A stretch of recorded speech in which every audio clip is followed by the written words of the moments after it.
الحمدللہ وحدہ والصلاة والسلام علی من لا نبی بعدہ۔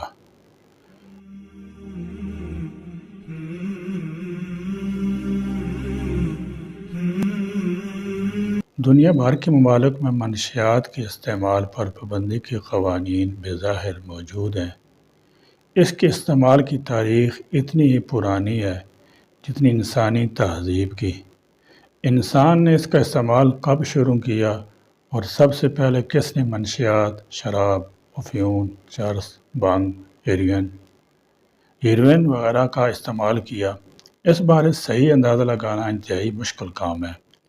تاہم اس برائی نے جتنی تیزی سے اپنی جڑیں پھیلائی ہیں، اس کا اندازہ اس سے کیا جا سکتا ہے کہ تمام عالمی مذاہب نے اس کے استعمال کو منع کیا ہے۔ دین اسلام میں اللہ تعالیٰ نے شراب کے استعمال کو حرام قرار دیا ہے۔ حضرت محمد مصطفیٰ صلی اللہ تعالیٰ علیہ وسلم نے معاشرے میں نشہ آور چیزوں سے پیدا ہونے والی خرابی کو روکنے کے لیے اس کا استعمال کرنے والے پر حد مقرر کی۔ دین اسلام کی تعلیمات میں معاشرے سے منشیات کا قلہ کم کرنے کی مکمل صلاحیت موجود ہے۔ اسلام نے اس کو ہر لحاظ سے ممنوع قرار دیا، اس کو ام الخبائث کا نام دیا۔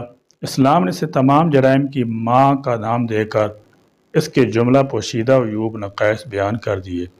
اسلام نے ہر اس چیز کو جو کسی بھی صورت میں نشہ کا سبب بنتی ہو، اس پر حرام کی مہر لگا کر اس کے استعمال کو ممنوع قرار دے دیا۔ دنیا میں سگریٹ پینے والے افراد کی تعداد 1.15 بلین ہے۔ ان میں مسلمانوں کی تعداد 400 ملین کے لگ بھگ ہے۔ ایک رپورٹ کے مطابق گزشتہ سال سے 75 لاکھ سے زائد پاکستانی منشیات کے زہر اپنی رگوں میں گھول رہے ہیں۔ دیہات میں 22% جبکہ شہری آبادی میں 38% نشہ کیا جاتا ہے۔ ان نشیوں میں سے 1,30,000 افراد سرنج کے ذریعے نشے کے عادی ہیں اور 80% افراد مشترکہ سرنج استعمال کرتے ہیں، جس سے بعد ازاں مہلک ترین بیماریاں ایڈز، کینسر وغیرہ جنم لیتی ہیں۔ افسوسناک بات یہ ہے کہ ان میں زیادہ تر 14 سے 18 سال کے نوجوان ہیں، حالانکہ عمر کا یہی وہ حصہ ہوتا ہے جس میں نوجوان دوراہے اور چوراہے پر پریشان کھڑے کسی ایک سمت مڑنا چاہتے ہیں۔ رپورٹ میں بتایا گیا ہے کہ نشہ آور اور سکون آور گولیاں استعمال کرنے والے افراد کی تعداد 9 لاکھ کے قریب ہے اور اس کا گراف بتدریج بڑھ رہا ہے۔ ان گولیوں کا استعمال چھوٹے اور بڑے، مرد اور عورتیں، جوان اور بوڑھے سبھی کرتے ہیں۔ ہر سال 45,000 افراد صرف نشہ آور ذیلی ادویے کا شکار ہو رہے ہیں۔ 60,000 افراد رگوں میں انجیکشن لگا کر نشہ کرتے ہیں۔ 50,000 افراد ہیروئن اور افیون کے عادی ہیں۔ دولت کمانے کے چکر میں ذیلی ادویات بنانے والی کمپنیاں نامعلوم کون کون سے ذائقے ایجاد کر کے نوجوانوں کو تباہی کے گھاٹ اتار رہی ہیں۔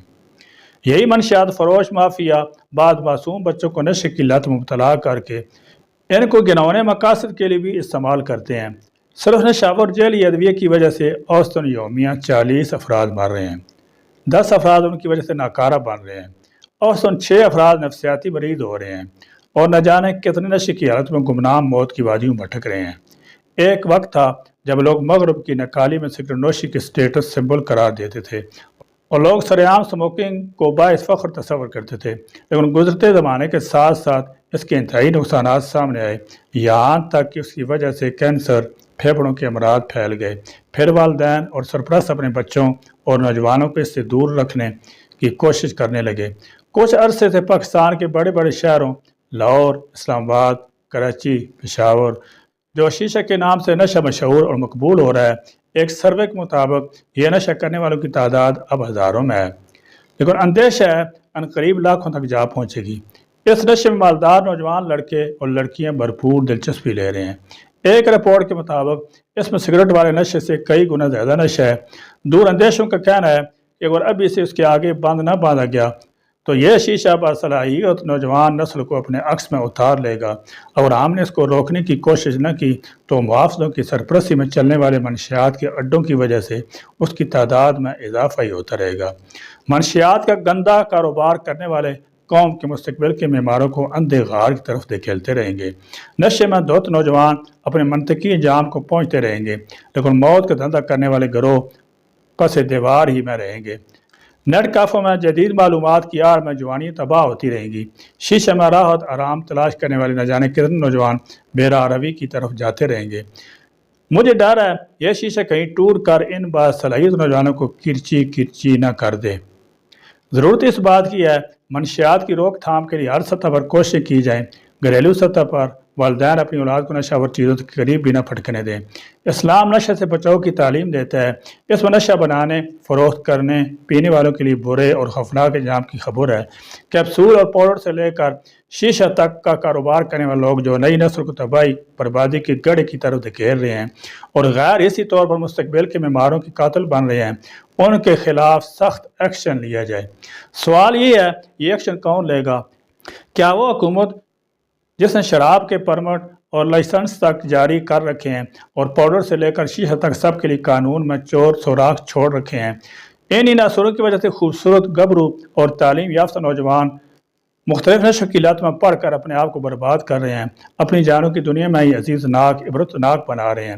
علماء اپنے وعظوں اور خطبات میں منشیات قرآن سنت کی روشنی میں ممانعت بیان کر کے اس کے انسداد کے لیے راہ ہموار کر دیں بچے گا۔